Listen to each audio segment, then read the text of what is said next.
Hello दोस्तों, tricks for all students में आप सभी का एक बार फिर से स्वागत है। दोस्तों, आज के इस वीडियो में हम second semester India's foreign policy की यूनिट 3 भारत और पड़ोस मुद्दे और चुनौतियां, India and the neighbourhood issues and challenges. तो आज के इस वीडियो में हम आपकी इस यूनिट को पूरी तरह कवर करेंगे। प्लीज़ वीडियो को पूरा देखना ताकि सारी बातें आप आसानी से समझ सकें। तो चलिए बिना देरी के अपने टॉपिक को शुरू करते हैं। तो इसमें हमें कई सारे टॉपिक पढ़ने हैं, कई सारे जो मुद्दे हैं उनको हमें पढ़ना है, कई सारी जो चुनौतियां हैं उसको हमें पढ़ना है इंडियाज़ फॉरेन पॉलिसी के अंतर्गत। और ये कहाँ के मुद्दे और चुनौतियों की बात हो रही है, तो ये भारत के जो आसपास के जो देश हैं उनके साथ भारत के क्या मुद्दे हैं, क्या चुनौतियां हैं, इसके कॉन्टेक्स्ट में सारी बातें हमें करनी है। जिसमें हमें सबसे पहले बात करनी है सीमा विवाद की, बॉर्डर डिस्प्यूट की। और बॉर्डर डिस्प्यूट में मुख्य रूप से हम यहाँ पे चाइना और भारत चाइना सीमा विवाद को समझेंगे। भारत चीन सीमा वार्ता का इतिहास 1960 के दशक से जुड़ा हुआ है, जो नेहरू और झाओ एन लाई के दौर से है। झाओ एन लाई कौन थे? तो पहले प्रधानमंत्री थे चीन के। अब मुझे एग्जैक्ट याद नहीं है वैसे पहले थे कि कैसे थे, लेकिन हाँ, जहाँ तक मैं जानता हूँ पहले जो प्रधानमंत्री थे चीन के वो झाओ एन लाई थे। बाकी एक बार आप सर्च कर लेना, कंफर्म हो जाएगा। संभवतः सीमा मुद्दे पर दोनों देशों के बीच इस तरह की पहली औपचारिक चर्चा अप्रैल 1960 में झोऊ एनलाई की भारत यात्रा के दौरान नई दिल्ली में आयोजित की गई थी। ये वार्ता मतभेदों को हल करने में विफल रही, जैसा कि नई दिल्ली में झोऊ एनलाई द्वारा आयोजित 25 अप्रैल 1960 के प्रेस सम्मेलन में व्यक्त किया गया था। देखिए दोस्तों, ये जो भारत सीमा वार्ता, जैसे कि हम जानते हैं भारत और चीन के बीच विवाद है, सीमा विवाद है। तो ये जो भारत चीन सीमा विवाद पर ये जो वार्ता है, ये जो बातचीत का दौर है, ये लगभग 1960 के आसपास तब शुरू हुआ जब जो चीन के प्रधानमंत्री थे झोऊ एनलाई, वो जब भारत की यात्रा करते हैं 1960 में, अप्रैल 1960 में जब वो भारत की यात्रा करते हैं, तब एक सीमा जो मुद्दा होता है, ये जो सीमा विवाद होता है, इस पर बातचीत होना या जो भी मतभेद है उसको सामने थोड़ा रखा जाता है। तो इस तरह 1960 के आसपास जो भारत चीन सीमा है, इस पर वार्ता शुरू होती है। हालांकि ये जो वार्ता थी वो विफल रही थी, स्पष्ट रूप से। जब नई दिल्ली में जो प्रेस कॉन्फ्रेंस थी, जब प्रेस कॉन्फ्रेंस आयोजित की गई थी, जो प्रेस मीटिंग थी जब वो आयोजित की गई थी, तो उसमें झाओ एनलाई ने जो भी बातें कही उससे साफ तौर पर ये जाहिर हो गया कि जो वार्ता थी वो विफल रही थी। भारत चीन सीमा जो वार्ता थी वो विफल रही थी। अब यहाँ पर देखिए दोस्तों, यहाँ पे ना इस चैप्टर में नॉर्मली अभी हम जितनी बातें कर रहे हैं वो बहुत ज़्यादा, मतलब ऐसा नहीं कि आपको समझने में दिक्कत होगी। सारी बातें आसान है, बस मैं रीड करते जाऊँगा, हल्का हल्का भी आपको समझाऊँगा तो आपको ईजिली समझ में आ जाएगा। तो एक एक पॉइंट, हम सभी पॉइंट को एक एक करके सभी अच्छे से समझेंगे। जैसे कि यहाँ पे आगे लिखा है, मतभेदों को देखते हुए दोनों देशों ने अब सीमा मुद्दे पर बातचीत शुरू करने का फैसला किया।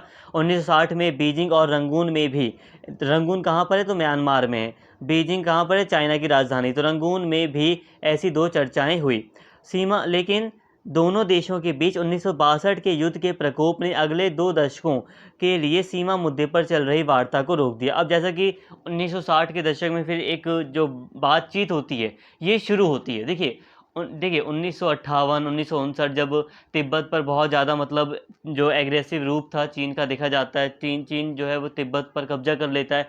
तो इसी बीच भारत और चीन सीमा विवाद भी शुरू होता है। चीन में कई सारे ऐसे मैप, मतलब बनाए जाते हैं। चीन का जब नक्शा बनाया जाता है तो उसमें भारत के कई सारे क्षेत्रों को शामिल किया हुआ दिखाया जाता है। तो ऐसे में भारत चीन सीमा विवाद उत्पन्न हो जाता है। हालांकि उस समय तक ये नॉर्मल था और कोई सकारात्मक जो भूमिका थी वो नहीं निभाई जा रही थी नेताओं के द्वारा। और जब भारत के नेताओं ने चीन से कहा कि आप हमारे क्षेत्र को दिखा रहे हो अपने मैप में, तो चीन ने भी कोई मतलब स्पष्ट रूप से अपनी बात उस समय सामने नहीं रखी। लेकिन ये धीरे धीरे जो मुद्दा था वो गर्माता गया या गंभीर बनता चला गया। और फिर आगे चलकर जब जब पता चला कि भारतीय सीमा पर चीन अपने कई सारी, मतलब चौकियां बना रहा है, सड़कें निर्माण कर रहा है, तो ये मुद्दा और भी ज़्यादा गंभीर हुआ। फिर आगे चलकर 1962 का युद्ध भी शुरू हुआ। हालांकि 1960 में सीमा वार्ता शुरू हो गई थी, सीमा जो मुद्दा था उस पर बातचीत होना शुरू हो गई थी, लेकिन फिर भी अब चीन थोड़ा ऐसे, मतलब रुख अपना रहा था चीन, जो कि सही नहीं था। और चीन ने फिर चीन की तरफ से ये आक्रमण हुआ और 1962 का युद्ध हुआ, जिसके चलते लगभग 20 सालों तक सीमा मुद्दे पर या जो भी चीज़ें हैं, जितने भी तरह के जो रिलेशन हैं वो चाइना के साथ तोड़ दिए गए थे और किसी भी तरह की बातचीत, स्पेशली सीमा संबंधी या बॉर्डर संबंधी कोई भी बातचीत नहीं की गई। जून 1981 में जब चीनी विदेश मंत्री हुआंग हुआ ने नई दिल्ली का दौरा किया तो इस विषय को कुछ महत्व दिया गया था।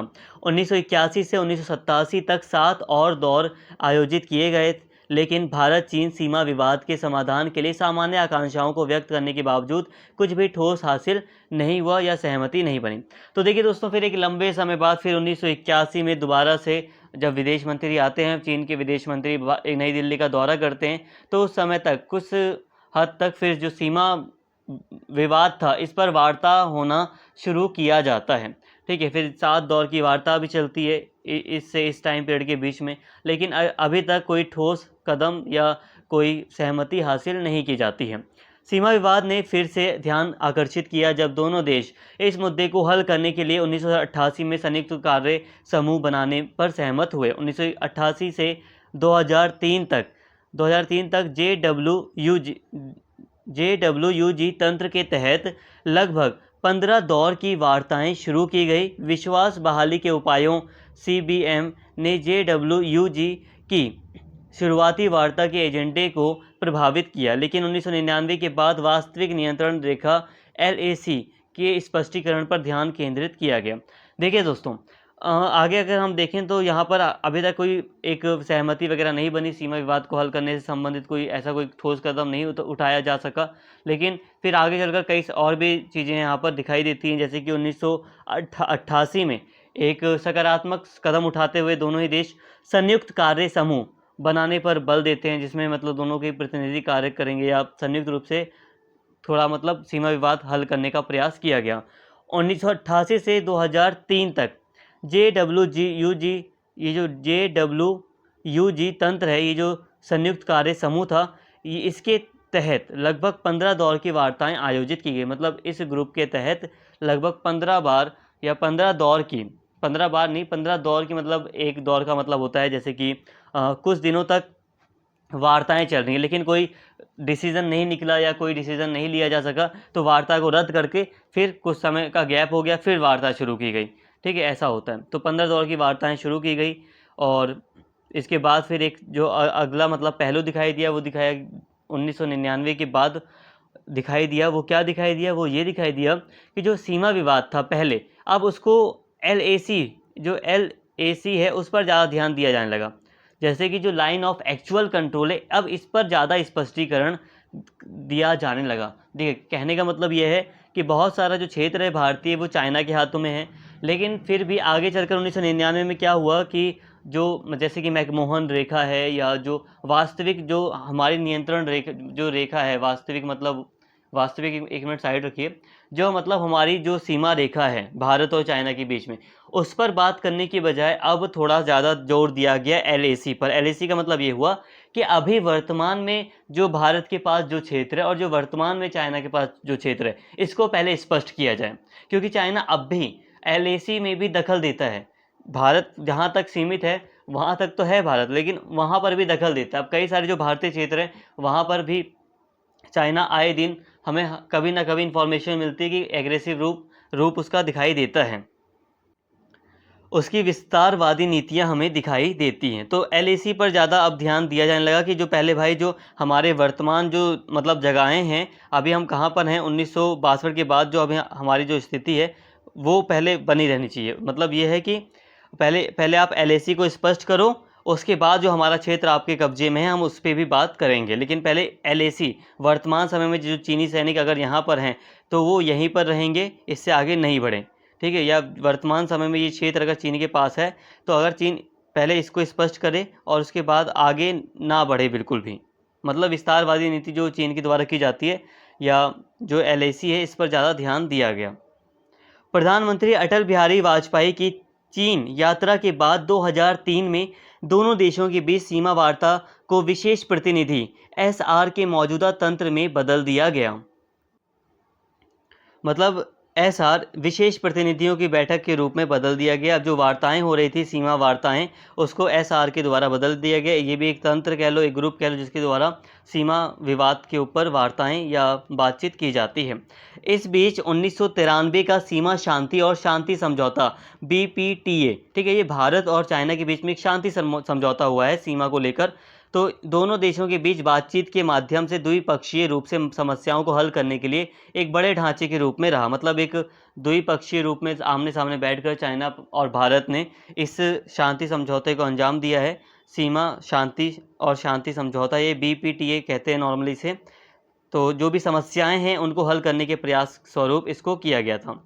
BPTA वास्तविक नियंत्रण रेखा को एक सामान्य सीमा में बदलने के लिए एक महत्वपूर्ण कदम था, क्योंकि सबसे पहले इसने दोनों सशस्त्र बलों के आचरण के विशिष्ट तरीकों के माध्यम से शांति को बढ़ावा देने की मांग की, और दूसरा सीमा तैनाती बलों में कमी का आह्वान भी किया। यहाँ पे देखिए, BPTA एक शांतिपूर्ण मतलब व्यवस्था बनाए रखने का पर बल देता है। यहाँ पर कहने का मतलब यह है कि BPTA वगैरह के द्वारा ये प्रयास है कि जो LAC लाइन है, जो लाइन ऑफ एक्चुअल कंट्रोल है, उसमें बिल्कुल भी चेंज ना हो। अब मतलब कहने का यह है कि बहुत सारा जो क्षेत्र है, भले ही वो भारत का जो क्षेत्र है वो चाइना के हाथों में है, लेकिन अभी हम उस पर बात नहीं कर रहे हैं खुलकर, या अभी हम डिबेट नहीं कर रहे हैं उस पर, या अभी हम सबूत वगैरह रखकर उस पर बातचीत नहीं कर रहे। पहले हम बात करेंगे LAC पर। LAC का मतलब यह है कि पहले LAC जो लाइन ऑफ एक्चुअल कंट्रोल है वो पहले स्पष्ट हो जाए, ताकि कोई भी मतलब कोई भी देश, दोनों ही देशों में कोई भी देश एक दूसरे की सीमा में ना घुसे। लाइन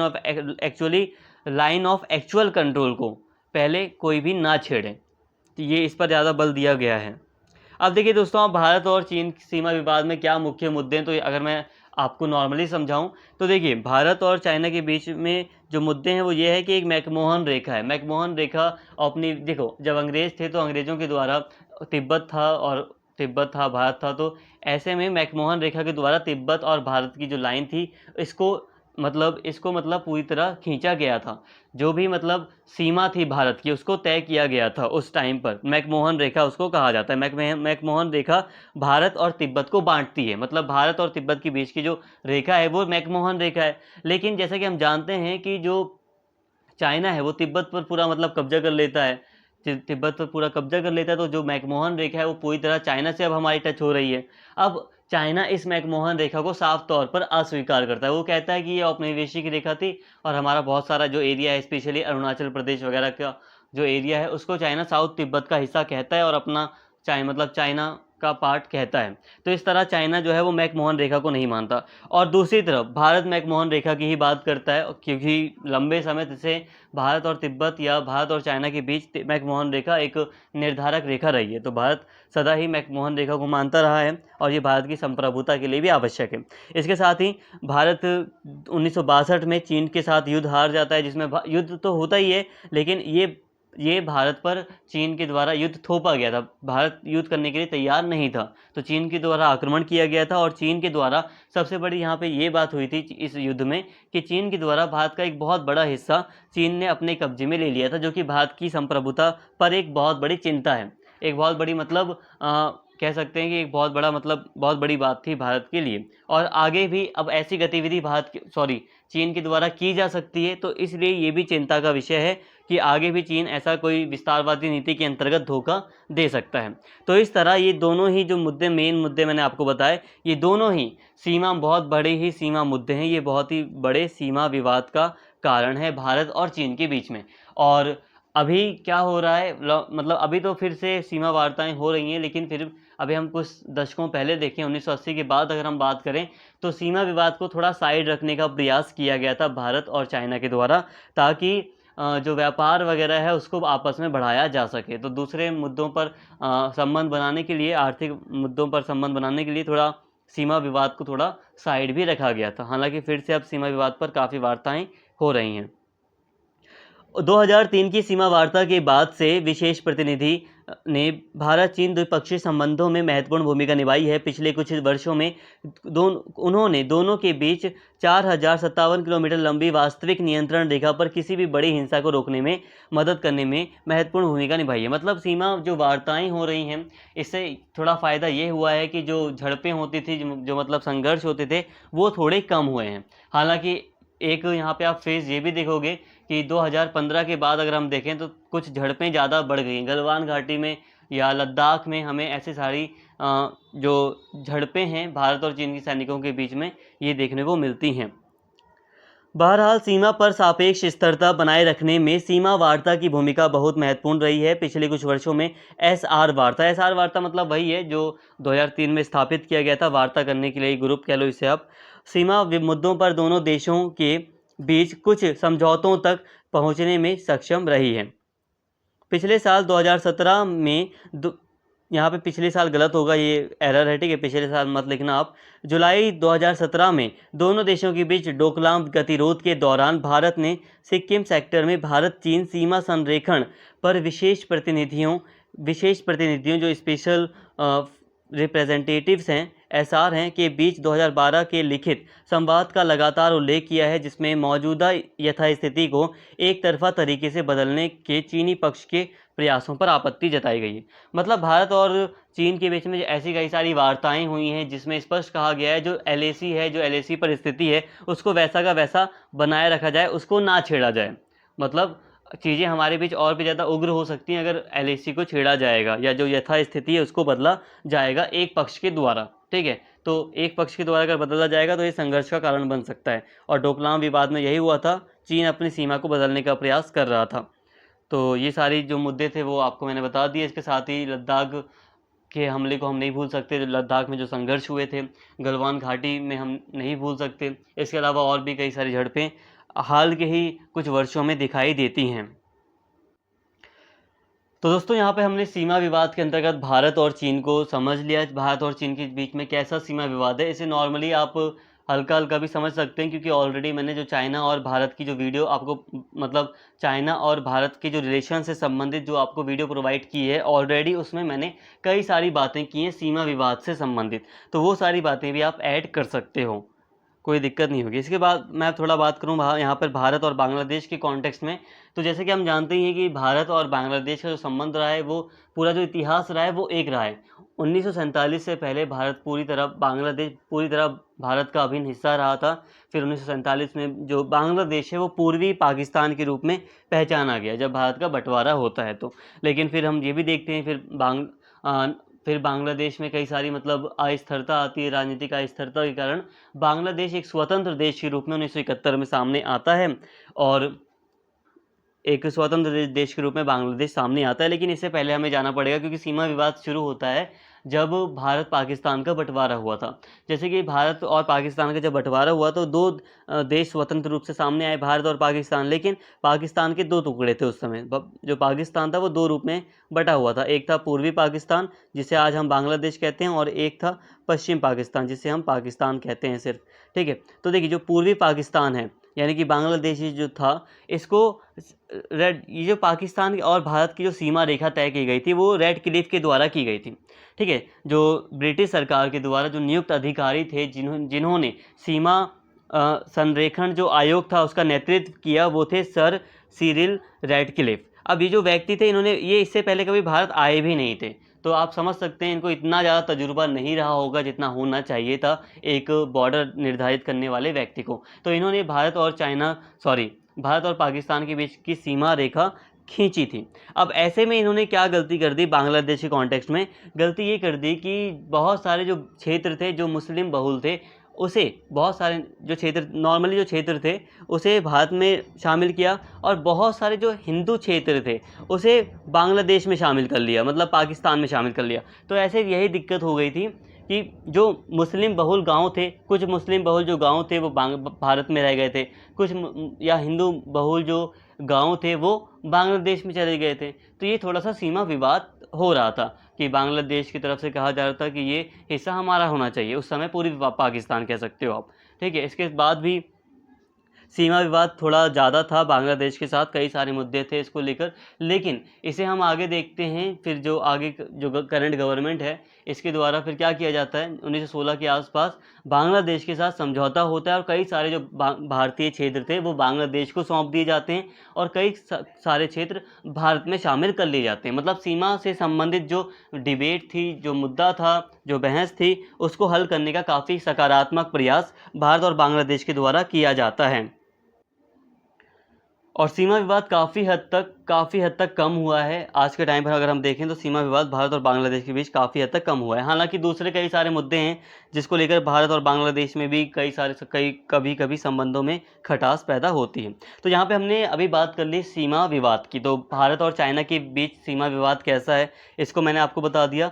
इसके साथ ही भारत और पाकिस्तान के बीच भी सीमा विवाद है। बांग्लादेश के साथ तो सीमा विवाद मैंने आपको बता दिया, लेकिन पाकिस्तान के साथ जो सीमा विवाद है नॉर्मली उसे आपके सिलेबस में दिया नहीं गया था, इसलिए मैंने यहाँ पे ऐड नहीं किया। बाकी हाँ, पाकिस्तान के साथ कैसा सीमा विवाद है, किस तरह का है, तो उसको आप अगर समझना चाहते हैं तो इससे पहले एक वीडियो मैंने अपलोड की थी, आप प्लेलिस्ट में देखेंगे तो आपको मिल जाएगी। तो पाकिस्तान के कॉन्टेक्स्ट में ही मैंने सारी बातें बताई हैं, आपको काफ़ी अच्छे से जानकारी सारी की सारी उसमें मिल जाएगी। ठीक है, तो उम्मीद करता हूँ आप उस वीडियो को भी देख लेंगे तो काफ़ी अच्छे से आपको पाकिस्तान के कॉन्टेक्स्ट में भी कुछ बातें आपको नहीं पता चलेंगी। इसके बाद दोस्तों हम बात करते हैं जो हमारा टॉपिक है प्रवासन और शरणार्थी संकट की, माइग्रेशन एंड रिफ्यूजी इशू की। अब ये क्या है तो इसको आप समझ लो।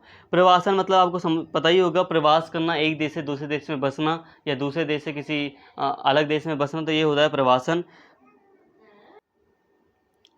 प्रवासन एक नए क्षेत्र या देश में लोगों की आवाजाही को संदर्भित करता है। आमतौर पर काम या बेहतर रहने की स्थिति खोजने के लिए प्रवासन एक प्राचीन घटना रही है और यह स्वैच्छिक और मजबूर दोनों हो सकता है। और लोग बेहतर अवसरों की तलाश में या तो स्वैच्छिक रूप से किसी अन्य देश में जा सकते हैं।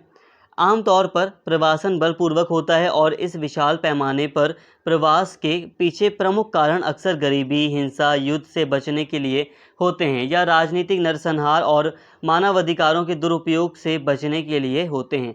प्रवासी को एक ऐसे व्यक्ति के रूप में परिभाषित किया गया है जो अस्थायी रूप से या स्थायी रूप से एक ऐसे देश में रहता है जहां वह पैदा नहीं हुआ था और इस देश के महत्वपूर्ण सामाजिक संबंध प्राप्त किया है।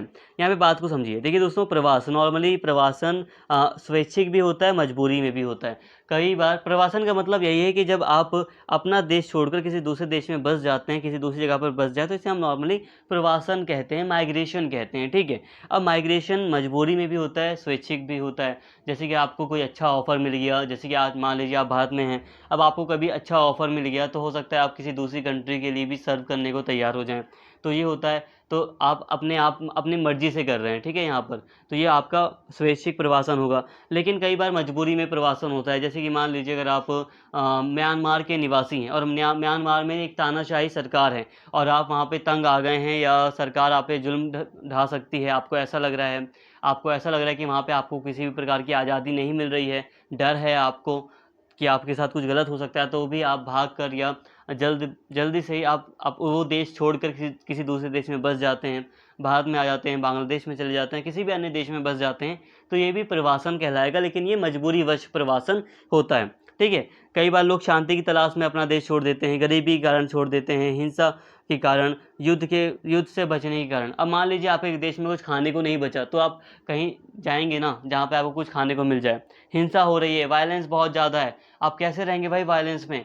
जहाँ खून खराबा होगा वहाँ पर आप कैसे रह सकते हैं? युद्ध हो रहा है तो युद्ध से बचने के लिए, अब जैसे कि यूक्रेन है, अब यूक्रेन के नागरिक क्या करें? तो युद्ध से बचने के लिए भी देश अपना मतलब प्रवासन होता है। ठीक है, तो ये सारी बातें आपको समझ में आ गई होंगी, सामान्य बातें हैं। अब बात करें प्रवासन की, तो कई तरह के जो प्रवासन के प्रकार हैं उसके बारे में यूनेस्को ने यहाँ पे कुछ जानकारी दी है। यूनेस्को यूनाइटेड नेशन की एक संस्था है, तो यूनेस्को ने कई तरह के प्रवासनों को यहाँ पे दिखाया है, जैसे कि अस्थायी श्रमिक प्रवासी या अतिथि श्रमिक या विदेशी अनुबंध श्रमिक। कई बार लोग काम के सिलसिले में श्रमिक के रूप में विदेश में काम करने चले जाते हैं कुछ निश्चित समय के लिए। जैसे कि आप देखेंगे कि कई सारे जो भारतीय हैं वो खाड़ी देशों में काम करने के लिए बसे हैं। ठीक है, और वो कुछ समय बाद काम करेंगे फिर वापस भी आ जाएंगे, या काम करने के लिए जो भी है मतलब, तो अस्थायी रूप से श्रमिक जो प्रवास कर रहे हैं वो भी हैं। अत्यधिक कुशल और व्यवसायी प्रवासी। अब कई बार ऐसे भी प्रवासी देखे जाते हैं जो अत्यधिक कुशल हैं, काफ़ी ज़्यादा अपने फील्ड में काफ़ी ज़्यादा टैलेंटेड है, स्किलफुल हैं, काफ़ी बड़े उद्योगपति हैं, व्यावसायिक हैं, तो ऐसे भी प्रवासी होते हैं। इसके साथ ही अनियमित प्रवासी या अनिर्दिष्ट या अवैध प्रवासी भी एक तरह का प्रवासी ही होता है, लेकिन यहाँ पे अवैध चीज़ों के द्वारा हो रहा है वो। जैसे कि आप बिना इजाज़त के किसी देश में बस रहे हैं, या लिमिट से ज़्यादा रह रहे हैं, आपकी लिमिट थी 2 साल रहने की उस देश में प्रवास के रूप में, आप उससे ज़्यादा वहाँ पर रह रहे हैं, तो ये भी अवैध प्रवास भी एक तरह का प्रवासन है। तो अलग अलग तरह के अलग जो प्रवास हैं दोस्तों हमें अलग अलग रूप में देखने को मिल जाता है। ठीक है, मजबूरी प्रवासी भी हमें देखने को मिल जाते हैं, परिवार पुनर्मिलन प्रवासी देखने को मिल जाते हैं, प्रवासियों की वापसी देखने को मिल जाती है। तो मतलब अलग अलग तरह का प्रवास होता है। देखो प्रवास का मतलब क्या है, एक जगह से दूसरी जगह बसना। ठीक है, तो प्रवासियों की वापसी भी एक तरह का प्रवास होता है। पूर्वोत्तर क्षेत्र में को असंख्य समस्याओं का सामना करना। अब देखो दोस्तों, अगर हम भारत के कॉन्टेक्स्ट में बात करें तो भारत का जो पूर्वी क्षेत्र है, भारत के कॉन्टेक्स्ट में हम यहाँ पे बात कर रहे हैं, तो जो भारत का पूर्वोत्तर क्षेत्र है उसमें हमें कई सारे मतलब प्रवास के उदाहरण देखने को मिलते हैं, जिसके कारण कई बार वहाँ पर कॉन्फ्लिक्ट होता है। आज भी आप देखिए, हालांकि आज जो कॉन्फ्लिक्ट देख रहे हैं वो हम अलग तरीके से देख रहे हैं, लेकिन आज भी कई बार आप देखोगे कि प्रवास को लेकर कई बार कॉन्फ्लिक्ट खड़े हो जाते हैं, विरोध प्रदर्शन होने शुरू हो जाते हैं।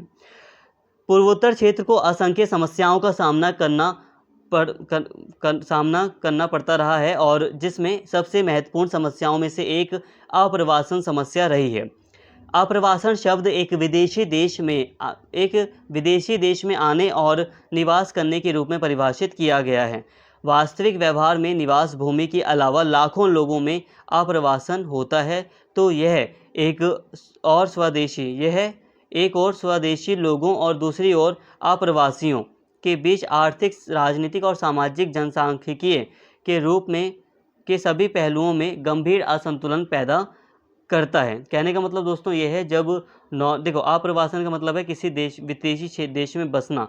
तो अगर हमारे देश में कोई आ रहा है तो मतलब हम कहेंगे कि ये अप्रवासी है, मतलब प्रवास कर रहा है, हमारे देश में आ रहा है। तो नॉर्मली कहा जाता है जब प्रवासन लाखों के तौर पर हो, नॉर्मली कम संख्या में हो तो कोई दिक्कत नहीं होती, लेकिन जब लाखों के स्तर पर अप्रवासन होता है तो इससे जो स्थानीय लोग होते हैं और जो प्रवासी होते हैं, अप्रवासी होते हैं, उनके बीच कई सारे असंतुलन पैदा हो जाते हैं, जैसे कि आर्थिक, राजनीतिक और सामाजिक और जनसांख्यिकीय का मतलब जनसंख्या का जो स्ट्रक्चर है उसमें बदलाव हो जाता है। पूर्वोत्तर भारत में असम और त्रिपुरा इस समस्या से पीड़ित रहे हैं। अब जो प्रवासी समस्या है, इससे अगर हम देखें तो पूर्वोत्तर भारत में असम है, त्रिपुरा है, ये जो प्रमुख राज्य हैं, ये प्रमुख रूप से माइग्रेशन की जो समस्या है उससे पीड़ित रहे हैं। पूर्वोत्तर क्षेत्र अपनी विविध उत्पत्ति और विकास के कारण न केवल बाहरी बल्कि देश के विभिन्न हिस्सों के आंतरिक प्रवासियों से विशेष रूप से संवेदनशील है। क्षेत्र में सक्रिय उग्रवादी समूहों की बढ़ती संख्या के साथ कानून प्रवर्तन एजेंसियों के लिए इससे निपटना एक जटिल समस्या है। विद्रोह अनिवार्य रूप से मौजूदा प्राधिकरण को किसी न किसी रूप में उकसाता है। कहने का मतलब दोस्तों यही है कि पूर्वोत्तर भारत में विविध अलग अलग तरह से जो प्रवासन हुआ है, इसके कारण एक व्यापक परिवर्तन आया है। ठीक है, वहाँ की राजनीति में, वहाँ की पॉलिटिक्स में, वहाँ के जो लोग हैं वहाँ अब विरोध प्रदर्शन भी करने शुरू कर दिए हैं, क्योंकि प्रवासियों का वहाँ पे काफ़ी ज़्यादा असर होता है। बहुत बड़े पैमाने पर जब प्रवासी बस जाते हैं किसी क्षेत्र में, तो स्थानीय जो लोग होते हैं उनका मतलब यही होता है कहने का कि जो यहाँ के स्थानीय संसाधन है इसका यूज़ बाहर के देश के लोग कर रहे हैं, तो ये जो कि गलत है। तो इसलिए जो इस क्षेत्र में जो उग्रवादी जो समूह है, सक्रिय उग्रवादी समूह है, वो कई तरह के विरोध प्रदर्शन करते हैं, कई बार वो हिंसा पर उतारू हो जाते हैं। मौजूदा प्राधिकारियों द्वारा किसी न किसी रूप में किए गए उग्रवाद विरोधी उपाय अवश्यंभावी हैं। इससे एक व्यापक विद्रोह आंदोलन शुरू हो गया है, जो विद्रोहियों और मौजूदा राजनीतिक प्राधिकरण दोनों के जीवन के लिए चुनौतीपूर्ण हो गया है। कहने का मतलब यह है कि प्रवासन, अगर हम भारत के कॉन्टेक्स्ट में ही बात करें, इंडिया फॉरेन पॉलिसी में ही बात करें, तो प्रवासन भारत के लिए भी एक बहुत बड़ी समस्या बन चुका है। पूर्वोत्तर भारत में हमें इसका एक बहुत अच्छा उदाहरण देखने को मिलता है, जैसे कि पूर्वोत्तर भारत में कई तरह के हिंसा प्रदर्शन हो रहे हैं या होते रहे हैं लंबे समय से, सिर्फ और सिर्फ प्रवासन के कारण। तो प्रवासन एक बहुत बड़ा मुद्दा बन गया है भारत की राजनीति में। भारत में बड़ी संख्या में पलायन होने के कुछ वैध कारण हैं। अब भारत में कई तरह के कारण हैं, कई सारे रीज़न हैं कि भारत में लोग क्यों आ रहे हैं, और यह जनसांख्यिकीय संरचना, आर्थिक आजीविका और लोगों की आंतरिकता के लिए चुनौती पैदा कर रहे हैं। भारत की भू रणनीतिक स्थिति और अन्य पड़ोसी राज्यों की तुलना में इसकी अपेक्षाकृत और बेहतर और धीरे धीरे बढ़ती आर्थिक स्थिति इसके उदार लोकतांत्रिक अधिकारों द्वारा समर्थित है, जो कानून के शासन ढांचे पर आधारित है और जो अन्य राज्यों में रहने वाले लोगों के लिए व्यक्तिगत स्वतंत्रता की सुरक्षा के लिए एक बेहतर गारंटी देता है। अब भारत में पलायन हो रहा है, माइग्रेशन अब प्रवासन भारत में हो रहा है, तो इसका एक ये भी कारण, कई इसके कुछ दूसरे कारण भी हैं, जैसे कि अब भारत में जो स्थिति है वो काफ़ी बेटर है आस पड़ोस के देश से। अगर हम दक्षिण एशिया को देखें तो दक्षिण एशिया में जाहिर सी बात है भारत की स्थिति काफ़ी अच्छी है, तो कई सारे प्रवासी भारत में बसना चाह रहे हैं दूसरे आसपास के देशों से। भारत में आर्थिक स्थिति भी ठीक ठाक है, मतलब भारत की एक आर्थिक स्थिति ऐसी है जो भले ही थोड़ा धीरे से लेकिन बढ़ रही है, आगे की ओर जा रही है। और इन सबसे भी बड़ी बात ये है कि भारत एक लोकतांत्रिक देश है, यहाँ पे उदार लोकतांत्रिक व्यवस्था स्थापित है। उदार लोकतांत्रिक व्यवस्था में नागरिकों को स्वतंत्रता बहुत ज़्यादा मिलती है, तो व्यक्तिगत अधिकार वगैरह हैं, कानून का शासन है, तो ये सारी चीज़ें भी आकर्षित कर रही हैं आसपास के लोगों को, जो कि भारत की आर्थिक स्थिति के लिए, जनसांख्यिकी के लिए एक चुनौती पैदा कर रहे हैं। बड़ी संख्या में आबादी जो अपने मूल देशों में उत्पीड़न से भाग रही है, सख्त राज्य नियामक मॉडल और कमज़ोर लोकतांत्रिक नीति के अधीन है, हमेशा भारत को एक बेहतर आर्थिक और राजनीतिक अवसर के रूप में देखती है। अफगानिस्तान, श्रीलंका, म्यांमार, पाकिस्तान और बांग्लादेश के शरणार्थियों, अवैध आप्रवासियों को भारत में शरण मिली है। तथापि यदि हम पूर्वोत्तर भारत के मामले में आकलन करते हैं तो इस प्रवास ने क्षेत्रों में स्थानीय आबादी के हितों पर भी प्रतिकूल प्रभाव डाला है। अवैध प्रवासियों के बड़े पैमाने पर प्रवाह को देखते हुए यह भारत के आंतरिक और राष्ट्रीय सुरक्षा के हितों के लिए भी हानिकारक है। कहने का मतलब दोस्तों ये, अगर हम देखें तो नॉर्मली आसपास के जो देश हैं जहाँ पर जहाँ पर उत्पीड़न हो रहा है, सरकार उत्पीड़न कर रही है या कई तरह की हिंसा हो रही है, तो भारत एक अच्छा ऑप्शन रहता है। या जो लोकतांत्रिक रूप से कमज़ोर देश हैं उन लोगों के लिए भी भारत एक बेहतर स्थिति वाला देश रहता है, तो इसलिए भी लोग पलायन करने का प्रयास करते हैं या माइग्रेशन करने का प्रयास करते हैं। आसपास के जो देश हैं, अफगानिस्तान, श्रीलंका, पाकिस्तान, म्यांमार, बांग्लादेश, यहाँ के जो शरणार्थी हैं, जो अवैध आप्रवासी हैं भारत में, उन्हें मतलब शरण मिली है भारत में। इन देशों से बहुत सारे लोग भारत में आकर बसे हैं और ये भारत के लिए एक समस्या भी पैदा कर रहा है। ऐसा इसलिए दोस्तों क्योंकि इससे हमारी अर्थव्यवस्था के ऊपर दबाव बढ़ता है, क्योंकि ये जो शरणार्थी होते हैं, ये जो अप्रवासी होते हैं, नॉर्मली अगर कोई प्रवास कर रहा है, कोई टैलेंटेड इंसान अगर हमारे यहाँ लीगली तरीके से आ रहा है, तो हो सकता है हमारे देश को फ़ायदा ही हो, नुकसान नहीं होगा। ठीक है, हालांकि ये बात अलग है कि वो हमारे देश में बस रहा है, वो बात है, लेकिन फिर भी वो कोई अगर उसके अंदर कोई स्किल है, स्किलफुल इंसान है, तो वो हो सकता है हमें भारत में रहेगा, भारत में टैक्स भरेगा, तो मतलब नॉर्मली वो रह रहा है, अपना खा रहा है, पी रहा है, कोई दिक्कत नहीं है यहाँ पर। लेकिन अब समस्या तब बढ़ जाती है जब शरणार्थी के रूप में लोग बड़ी संख्या में भारत में आते हैं। लाइक बहुत सारे लोग अफगानिस्तान में जब यहाँ पे कॉन्फ्लिक्ट देखा गया तो वहाँ से बस आ गए। 1971 में बांग्लादेश के साथ जो मतलब पूर्वी पाकिस्तान में पश्चिमी पाकिस्तान के द्वारा जो अत्याचार किए जा रहे थे, उसके कारण 90 लाख से भी ज़्यादा लोग भारत में आ गए थे। तो इससे भारत की जनसंख्या पर, भारत की अर्थव्यवस्था पर बहुत दबाव पड़ता है, क्योंकि ये लोग मेनली आत्मनिर्भर नहीं है। ये लोग ऐसे नहीं है कि आपको ये कौशल के रूप में आप इन्हें पसंद करें अपने देश में, ऐसे नहीं है ये। तो ऐसे में दबाव पड़ता है, आपको इनको खिलाना है, आपको इनको खाना देना है। तो ऐसे में आपकी एक विकासशील जनसंख्या है, एक विकासशील देश हो आप, तो ऐसे में काफ़ी डिफ़िकल्ट होता है इतने बड़े पैमाने पर लोगों को मतलब शरण दे पाना। तो इससे अर्थव्यवस्था पर काफ़ी प्रभाव पड़ता है। हालांकि वो बात अलग है, एक ह्यूमन राइट्स के कॉन्टेक्स्ट में अगर हम देखें तो हम ऐसा नहीं कि पूरी तरह हम इनको भगा दें। इसके अलावा नियामक ढांचा किसी भी राष्ट्रीय शरणार्थी कानूनों से अनुपस्थित है, किसी भी राष्ट्रीय शरणार्थी कानूनों से अनुपस्थित है, और इसने शरणार्थियों और आर्थिक प्रवासियों के बीच अंतर को धुंधला कर दिया है, जिससे वास्तविक शरण चाहने वालों को भी किसी भी वास्तविक सहायता से इनकार कर दिया गया है। यह अब हमारी सामाजिक अर्थव्यवस्था और सीमा सुरक्षा के लिए एक बहुत बड़ी समस्या है। कहने का मतलब दोस्तों ये है कि अब नॉर्मली अगर हम कानून की बात करें तो शरणार्थी आप्रवासियों के लिए या जो नॉर्मली जो आर्थिक आप्रवासी हैं, इनसे अलग अलग जो कानून है वो नॉर्मली भारत में स्पष्ट नहीं है। कहने का मतलब यह है कि एक आर्थिक प्रवासी होता है, कोई स्किलफुल इंसान है जो, या फिर कोई ऐसा इंसान है जिसे लग रहा है कि भारत में हमें अच्छा पैसा मिल सकता है, इसलिए हम भारत में जॉब करेंगे।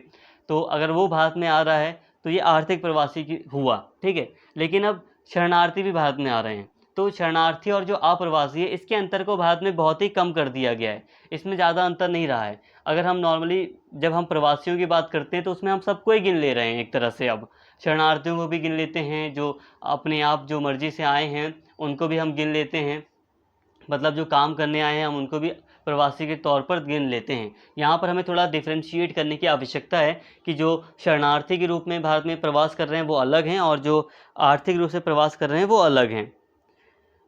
यदि हम पिछली 4 जनगणनाओं में बांग्लादेश और भारत की जनसंख्या वृद्धि और जनसांख्यिकीय आंकड़ों का सामान्य विश्लेषण करते हैं तो यह काफ़ी स्पष्ट हो जाता है कि बांग्लादेश के प्रवास की संख्या 15 मिलियन से अधिक है और उनमें से अधिकांश बांग्लादेश के साथ सीमा से लगे राज्यों में बस गए हैं और कुछ कुछ बाद में भारत के अन्य हिस्सों में चले गए हैं, जिसमें इसके दूर दराज के क्षेत्र भी शामिल हैं, जिससे बड़ी चुनौतियां पैदा हुई।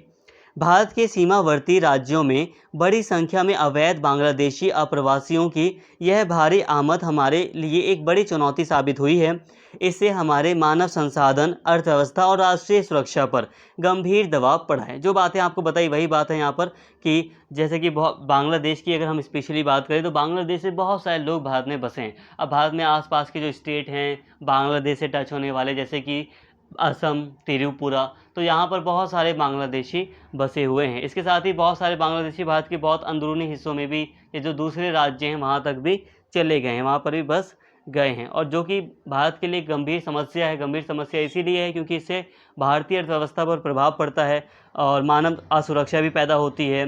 मानव संसाधन, राष्ट्रीय सुरक्षा, इस पर दबाव पड़ता है। इसने भारत के पूर्वोत्तर राज्यों में जनसांख्यिकीय पैटर्न को काफ़ी हद तक बदल दिया है। जनसांख्यिकीय पैटर्न का मतलब होता है जो जनसंख्या का पैटर्न होता है। जैसे कि दोस्तों, जनसंख्या का पैटर्न क्या होता है? जनसंख्यिकीय पैटर्न में होता है जैसे कि हम उम्र की बात करते हैं, उम्र के हिसाब से हम जनसंख्या को डिवाइड करते हैं कि 0 से 14 साल तक के जो बच्चे हैं वो इतनी संख्या में हैं, इतने परसेंटेज में हैं, या इतनी उम्र के या इतनी उम्र से के जो बच्चे हैं या जो लोग हैं वो इस कैटेगरी में है, इतनी संख्या में हैं, या फिर इतने लोग काम करने वाले हैं, इतने लोग काम नहीं करने वाले हैं। तो ये जनसांख्यिकीय आंकड़ा होता है। अब इसको प्रभावित किया गया है, ठीक है, जिससे प्रमुख सामाजिक, सांस्कृतिक और राजनीतिक उथल पुथल हुई है। अब राजनीतिक रूप से भी काफ़ी ज़्यादा उथल पुथल हुई है। सामाजिक, सांस्कृतिक और राजनीति में मतलब पॉलिटिक्स में भी काफ़ी ज़्यादा उथल पुथल प्रवासन को लेकर देखी गई है। प्रवासियों की बढ़ती आबादी और राज्य की राजनीति में उनके बढ़ते चुनावी महत्व को देखते हुए राज्यों की सामाजिक राजनीतिक प्रक्रिया में स्वदेशी लोग अत्यधिक बहिष्कृत और हाशिए पर महसूस करते हैं। इससे उनके जीवन के तरीके पर प्रतिकूल प्रभाव पड़ा है और दोनों पक्षों के बीच तनाव बढ़ गया है। एक और देश जो भारत के लिए शरणार्थी संकट का स्रोत है वह म्यांमार है।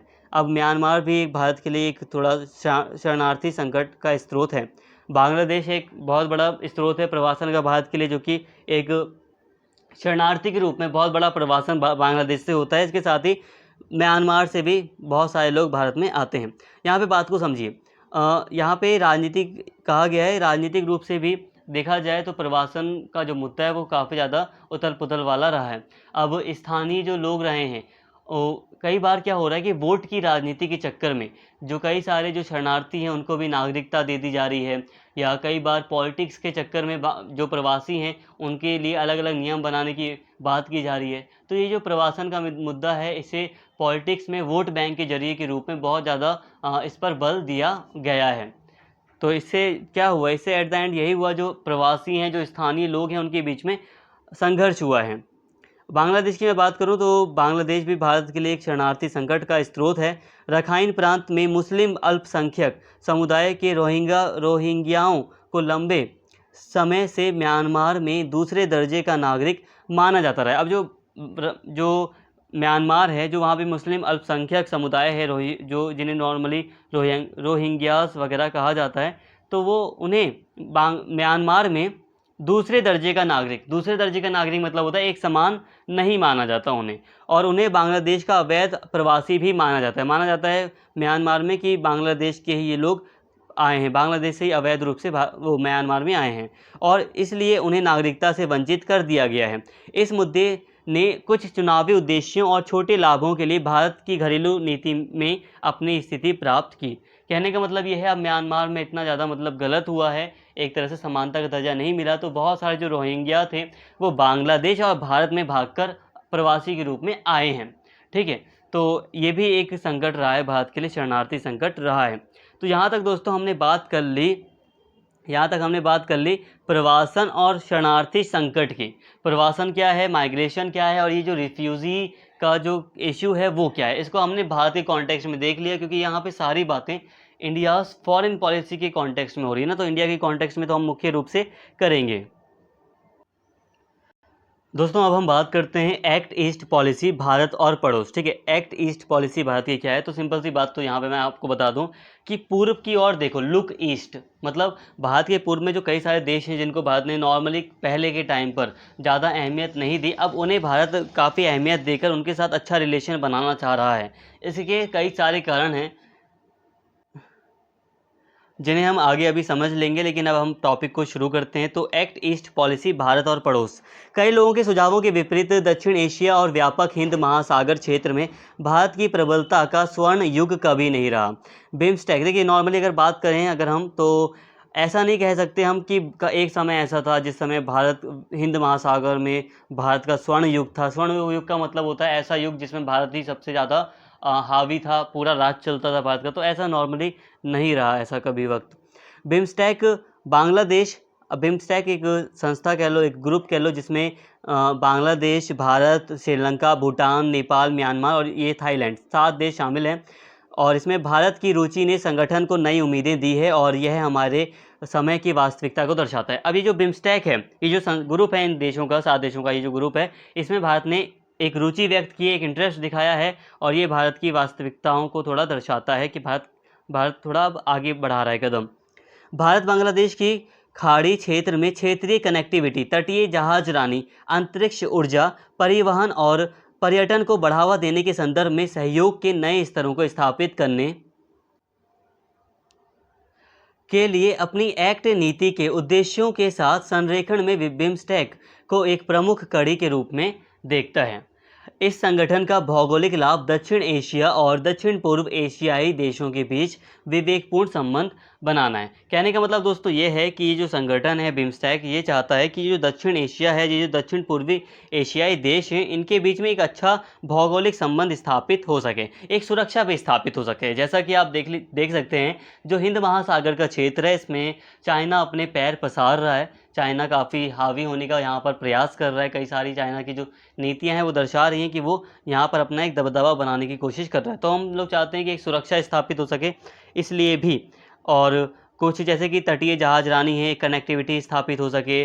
जो जहाजरानी मतलब होता है जो समुद्र में जो नाव वगैरह चलती हैं, जो जहाज शिप्स वगैरह यूज़ होती हैं, तो उसमें एक रिलेशनशिप स्थापित हो। अच्छा, अंतरिक्ष के क्षेत्र में काम किया जाए मिलकर, ऊर्जा, परिवहन और पर्यटन को बढ़ावा देने के कॉन्टेक्स्ट में मतलब मिलकर काम किया जाए। तो इन सभी उद्देश्यों से बिम्स्टेक कार्यरत है, यानी इन सभी उद्देश्यों को बिम्स्टेक पूरा करने का प्रयास कर रहा है। अब बिम्स्टेक में अगर आप देश देखना चाहते हैं तो आप यहाँ पर देख सकते हैं, यहाँ पे मैंने मैप लिया है, यहाँ पे आप मैप देख सकते हैं, यहाँ पे मैंने आपके लिए मैप यहाँ पे आपको शो किया है। जैसे कि भारत है, नेपाल है, भूटान है, बांग्लादेश है, म्यांमार है और फिर थाईलैंड है। तो ये 7 देश शामिल हैं और यहाँ पे श्रीलंका भी है। ठीक है, तो ये देश शामिल हैं। तो ये बात आपको समझ में आई होगी। प्रत्यक्ष उग्रवाद विरोधी सहयोग और ऊर्जा संसाधनों तक संभावित पहुंच की गुंजाइश ने पिछले वर्षों में इस मंच को सक्रिय बनाने के लिए लाभ की रुचि पैदा की है। बिम्स्टेक और BBIN भी एक ग्रुप कह लो, इसमें बांग्लादेश, भूटान, इंडिया, नेपाल ये शामिल हैं। ये देश के माध्यम से क्षेत्रीय और उप क्षेत्रीय सहयोग को बढ़ावा देने की तात्कालिक बेल्ट रोड इनिशिएटिव के तहत एशिया में चीन के शक्तिशाली भू आर्थिक और राजनीतिक हस्तक्षेपों से उत्पन्न रणनीतिक चुनौतियों के संदर्भ में भी है। तो यहाँ पे मैंने आपको ऑलरेडी बता दिया, जैसे कि जो ये बिम्स्टेक है, ये जो BBIN, ये जो संस्था बनाई है, ये जो ग्रुप बने हैं देशों के, नॉर्मली ये ऊर्जा के क्षेत्र में, परिवहन के क्षेत्र में या टूरिज़्म के क्षेत्र में एक साथ काम करने का प्रयास कर रहे हैं, या अलग अलग क्षेत्रों में आपस में एकजुट हो रहे हैं, आर्थिक रूप से, राजनीतिक रूप से एकजुट होने का और भी ज़्यादा प्रयास कर रहे हैं, और भी ज़्यादा अच्छे संबंध बनाने का प्रयास कर रहे हैं। लेकिन इनके आपस में साथ में आने का, या ये जो बिम्स्टेक है या जो BBIN, ये जो ग्रुप कह लो, क्षेत्रीय समूह कह लो, ये जो सहयोग संगठन है, इसका एक उद्देश्य ये भी है कि जो चीन है, जो अपने मतलब भू आर्थिक या भू राजनीतिक विस्तारवादी जो इसकी नीति है उसके तहत जो कार्य कर रहा है, उस पर भी थोड़ी लगाम लगाई जाए। बिम्स्टेक में भारत की नई दिलचस्पी को भारत देखो, भारत आज एक विश्व शक्ति बनने की दिशा में काम कर रहा है, ठीक है? और अगर विश्व शक्ति बनना है तो काम भी करना पड़ेगा। तो वै ऐसे में भारत ऐसी अपनी भूमिका को मतलब नज़रअंदाज नहीं कर सकता। तो भारत ऐसा नहीं कर सकता कि जो पूर्वी देश हैं या जो देश हैं आस-पास के, उनको नज़रअंदाज करके अपना अकेले मतलब तरक्की करने पर ध्यान दें। तो इसीलिए सहयोग बनाना ज़रूरी है, ठीक है? सहयोग के साथ ही हम अपने आप को मतलब एक मजबूत स्थिति में ला पाएंगे। तो इसीलिए भारत भी बिम्स्टेक में नई दिलचस्पी दिखा रहा है। भारत की विदेश नीति के प्रयासों में भी समानता मिल रही है बिम्स्टेक को, ताकि वह अपनी नेबरहुड फर्स्ट और एक्ट ईस्ट पॉलिसी स्थापित कर सकें।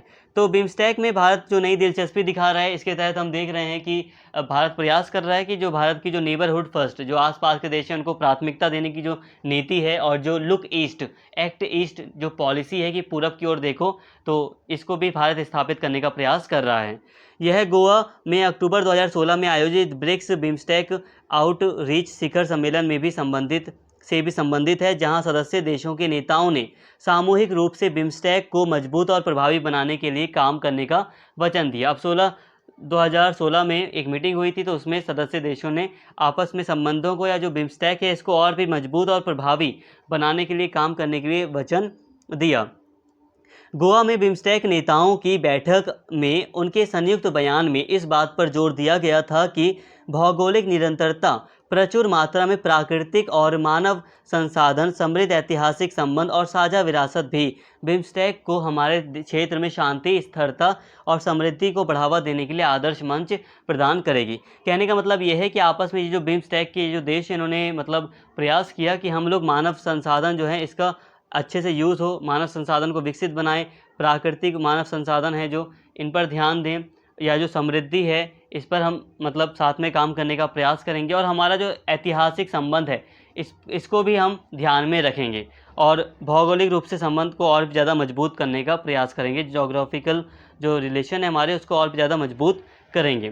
तो ये सारी चीज़ें यहाँ पर कहने का प्रयास किया गया था। मार्च 2017 में भारत ने नई दिल्ली में बिम्स्टेक राष्ट्रीय सुरक्षा प्रमुखों की बैठक का आयोजन किया था। 2017 में भारत में आयोजन किया गया था नई दिल्ली में बिम्स्टेक की बैठक का।